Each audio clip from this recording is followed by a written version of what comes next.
नमस्कार दोस्तों। मुंशी प्रेमचंद जी का अमर उपन्यास गबन भाग 33 शुरू होता है। रमानाथ की पान की दुकान खोल तो गई, पर वहां रात को खुलती थी, दिन भर बंद रहती थी। रात को भी अधिकतर देवी दीन ही दुकान पर बैठता, पर बिक्री अच्छी हो जाती थी। पहले ही दिन 3 रुपए के पान आए, दूसरे दिन से 4-5 रुपए का औसत पड़ने लगा। चाय इतनी स्वादिष्ट होती थी कि जो एक बार वहां बाप पी लेता, फिर दूसरी दुकान जाता। रमा ने मनोरंजन की भी कुछ सामग्री जमा कर दी। कुछ रुपए जमा हो गए कि उनने एक सुंदर मेज ली। चिरान जलने के बाद पान भाजी की बिक्री ज्यादा न होती थी। वह उन टोकरियों को उठाकर अंदर रख देता और बरामदे में वह मेज बिछा देता। उस पर नाम के सेट रख देता। वह दैनिक पत्र भी मंगाने लगा। दुकान चल निकली। उन्हीं 3-4 घंटों में इतने मात्र व्यय आ जाते थे और सब खर्च निकालकर 3-4 रुपए बच रहते थे। इन 4 महीनों की तपस्या ने रमा की भोग लालसा को और भी प्रचंड कर दिया था। जब तक हाथ में रुपए न थे, वह मजबूर था। अपने जाते ही सैरो पाठे की धुन सवार हो गई। सिनेमा की याद भी जाई। रोज के व्यवहार की मामूली चीजें, जिन्हें अब तक वह टालता आया था, अब आबाद रूप में आने लगी। देवी दीन के लिए वह एक सुंदर रेशमी चादर नाया। जग्गी के सिर में पीड़ा होती रहती थी। एक दिन सुगंधित तेल की शीशियां लाकर उसे दे दी। दोनों निहाल हो गए।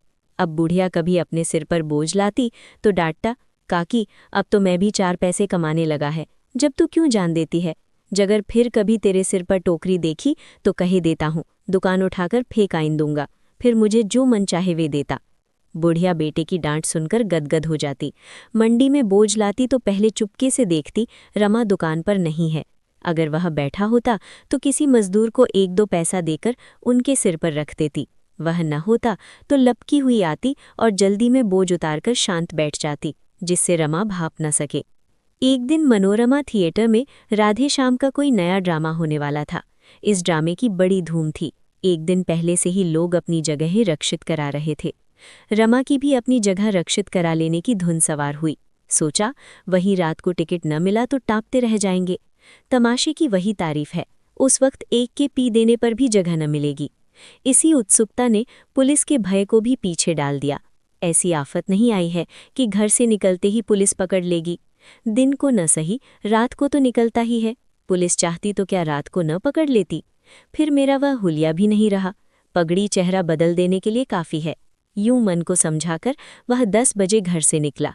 देवी दीन कहीं गया हुआ था। बुढ़िया ने पूछा, कहाँ जाते हो बेटा? रमा ने कहा, कहीं नहीं काकी, अभी आता है। रमा सड़क पर आया तो उसका साहस हिम की भांति पिघलने लगा। उसे पग पग पर शंका होती थी कोई कांस्टेबल न जा रहा हो। उसे विश्वास था कि पुलिस का एक एक चौकीदार भी उसका हुलिया पहचानता है, और ज्यों ही उसके चेहरे पर निगाह पड़ती है पहचान लेगा। इसलिए वह नीचे सिर झुकाए चल रहा था। सहसा उसे ध्यान आया, गुप्त पुलिस वाले सादे कपड़े पहने इधर उधर घूमा करते हैं। कौन जाने ये आदमी मेरे बगल में जा रहा है, कोई जासूस ही हो, मेरी ओर ध्यान से देख रहा है। यूं सिर झुकाकर चलने में ही तो नहीं उसे संदेह हो रहा है। यहाँ और सभी सामने ताक रहे हैं, कोई यूं सिर झुकाकर नहीं चल रहा है। मोटरों की इस रेल में सिर झुकाकर चलना मौत को न्योता देना है। पार्क में कोई इस तरह चहलकदमी करे तो कर सकता है, यहाँ तो सामने देखना चाहिए। लेकिन यह बदघूसा आदमी अभी तक मेरी ही तरफ ताक रहा है शायद कोई खुफिया ही। उसका साथ छोड़ने के लिए वह एक तंबोली की दुकान पर पान खाने लगा। वह आदमी आगे निकल गया। रमा ने आराम की लंबी सांस ली।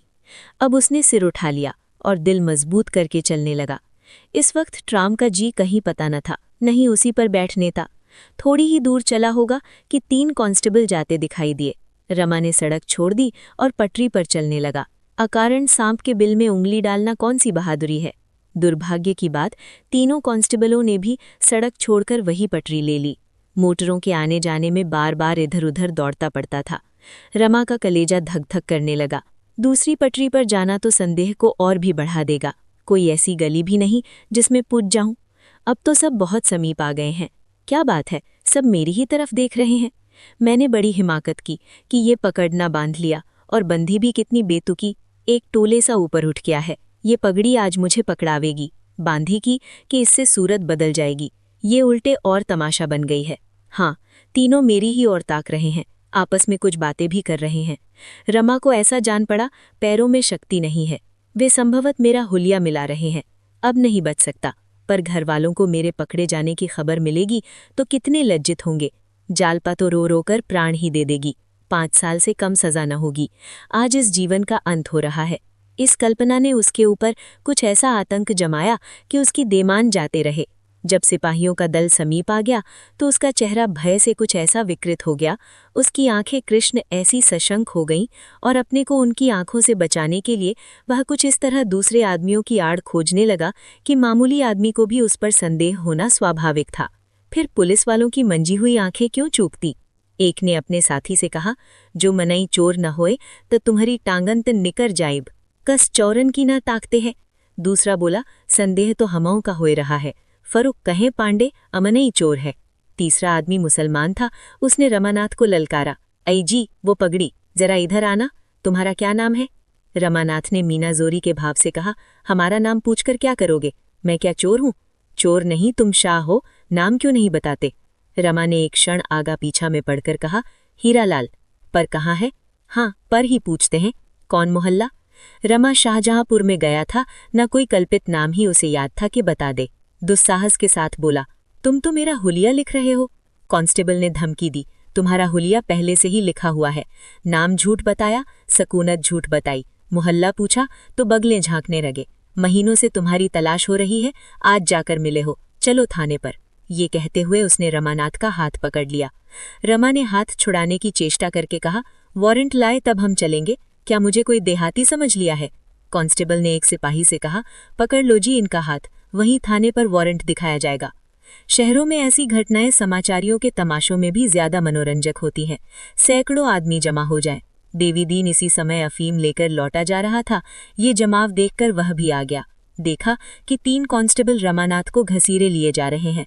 आगे बढ़कर बोला, ऐ है जमादार, ये क्या करते हो? ये पंडित जी तो हमारे मेहमान हैं, कहाँ पकड़े लिए जाते हो?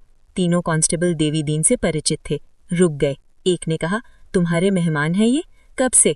देवीदीन ने मन में हिसाब लगाकर कहा, 4 महीने से कुछ बेसी हुए होंगे, मुझे प्रयाग में मिल गए थे, रहने वाले भी वहीं के हैं, मेरे साथ ही तो आए थे। मुसलमान सिपाही ने मन में प्रसन्न होकर कहा, इनका नाम क्या है? देवीदीन ने सिटपिटाकर कहा, नाम इन्होंने बताया न होगा। सिपाहियों का संदेह दृढ़ हो गया। पांडे ने आंखें निकालकर कहा, जान परत है तुम ही मिले हो, नाव काहे नहीं बतावतो इनका?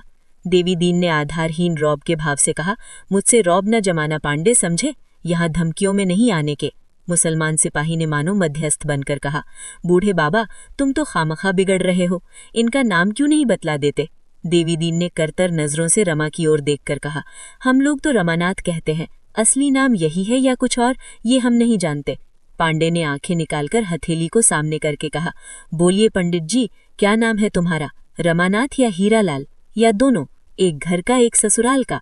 तीसरे सिपाही ने दर्शकों को संबोधित करके कहा, नाव है रमानाथ, बतावत है हीरालाल, ये क्या हो गया? दर्शकों में कानाफूसी होने लगी। गुशुबहे की बात तो है, साफ है नाम और पता दोनों गलत बता दिया। एक मारवाड़ी सज्जन बोले, पक्की सी है। एक मौलवी साहब ने कहा, कोई इश्तेहारी मुलजिम है। जनता को अपने साथ देखकर सिपाहियों को और भी जोर हो गया। रमा को भी अब उनके साथ वापस चले आने में ही अपनी कुशल दिखाई दी। इस तरह सिर झुका लिया मानो उसे इसकी बिल्कुल परवाह नहीं है। चलिए फिर अगले भाग में मिलते हैं। धन्यवाद।